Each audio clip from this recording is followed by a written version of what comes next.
மேற்காசியா போர், எரிசக்தி தட்டுப்பாடு கடந்த தசாப்தங்களில் ஏற்பட்ட வளர்ச்சியை பின்னோக்கி தள்ளும், மக்களை வறுமை நிலைக்கு உள்ளாக்கும் என்றும் பிரதமர் எச்சரிக்கை. இந்தியாவில் மிக முக்கிய தேசிய தேர்வுகளின் வினாத்தாள்கள் மீண்டும் மீண்டும் கசிவிடுவது ஏன்? பிரதமர் மோடிக்கு எதிர்க்கட்சித் தலைவர் ராகுல் காந்தி கேள்வி. காங்கோ நாட்டில் எபோலா வைரஸ் பாதிப்பால் 88 பேர் உயிரிழப்பு. நாடுகள் சர்வதேச எல்லைகளை மூட உலக சுகாதார அமைப்பு அறிவுறுத்தல். டெல்லியில் பிரதமர் மோடியை முதலமைச்சர் விஜய் சந்திக்க இருப்பதாக தகவல். வெளிநாட்டு பயணத்தை முடித்துக்கொண்டு பிரதமர் நாடு திரும்பியதும் சந்திக்க திட்டம்.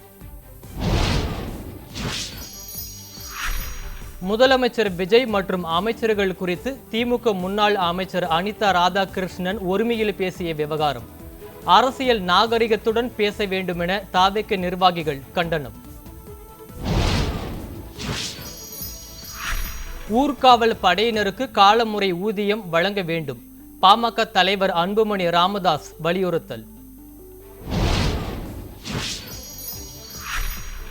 திமுக அதிமுக கூட்டணிக்கு நான் முயற்சிக்கவில்லை, நடிகர் ரஜினிகாந்த் விளக்கம்.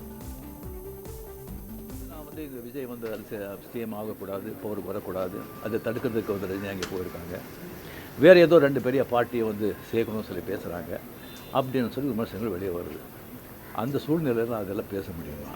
அப்படி பேச ஒரு தரங்கெட்ட ஆள் ரஜினிகாந்த் இல்லை. அதிமுக எம்எல்ஏக்கள் அமமுக சார்பில் வெற்றி பெற்றவருக்கு அமைச்சர் பதவி கொடுத்தால் சிபிஐ விசாரணை கோருவோம், அமமுக பொதுச் செயலாளர் டிடிவி தினகரன் பேட்டி. முதலமைச்சர் விஜய் மீது நான் ஏன் பொறாமைப்பட வேண்டும்? விஜய் முதலமைச்சர் ஆவதை தடுக்கும் அளவுக்கு நான் தரம் கிட்டு போகவில்லை என நடிகர் ரஜினிகாந்த் பேட்டி. பொதுமக்கள் மத்தியில் காவல்துறைக்கு நல்ல பெயர் கிடைக்க ஒழுங்குடனும் திறமையுடனும் பணியாற்ற வேண்டும், சென்னை காவல் ஆணையர் அனைத்து காவலர்களுக்கும் உத்தரவு.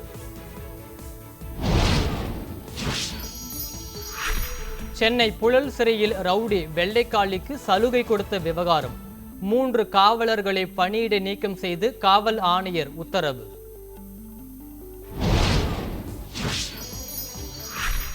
சென்னை எழும்பூரில் வந்தே பாரத் ரயிலை மறித்து இளைஞர்கள் மற்றும் காங்கிரசார் போராட்டம். நீட் தேர்வை முழுமையாக ரத்து செய்ய வலியுறுத்தி முழக்கம். பிரபல திரைப்பட தயாரிப்பாளர் கே ராஜன் ஆற்றில் குதித்து தற்கொலை.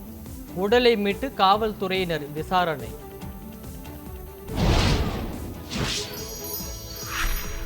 அந்தமான் உள்ளிட்ட பகுதிகளில் தொடங்கிய தென்மேற்கு பருவமழை அடுத்த 3-4 நாட்களுக்கு மேலும் தொடரும், வானிலை ஆய்வு மையம் தகவல். தேனி, திண்டுக்கல், மதுரை, கோவை மற்றும் நீலகிரி மாவட்டங்களில் இன்றும் நாளையும் கனமழைக்கு வாய்ப்பு. சென்னை மற்றும் புறநகர் பகுதிகளில் இன்று லேசான மழை பெய்யக்கூடும் எனவும் வானிலை ஆய்வு மையம் கணிப்பு.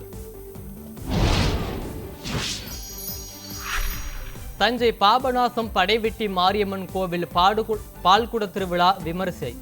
திரளான பக்தர்கள் பால்குடம் காவடி எடுத்து நேர்த்திக்கடன் வழிபாடு.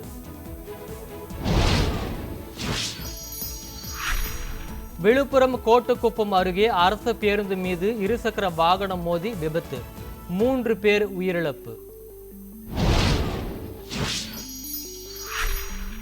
காஞ்சிபுரம் அருகே வீடு புகுந்து 2 இளைஞர்களை வெட்டி கொன்ற 6 பேர் கொண்ட கும்பல்.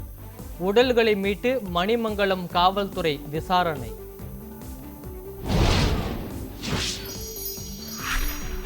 திருவனந்தபுரத்தில் இருந்து டெல்லி நோக்கி சென்ற ராஜதானி எக்ஸ்பிரஸ் ரயிலில் ஏசி பெட்டியில் தீ விபத்து.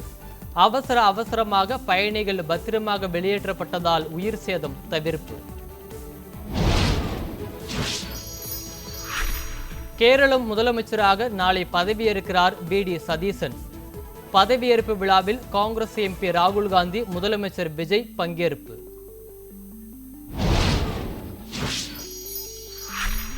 இத்தாலியில் நடைபாதையில் சென்றவர்கள் மீது காரை மோதி தாக்குதல். 4 பெண்கள் உட்பட 8 பேர் படுகாயம்.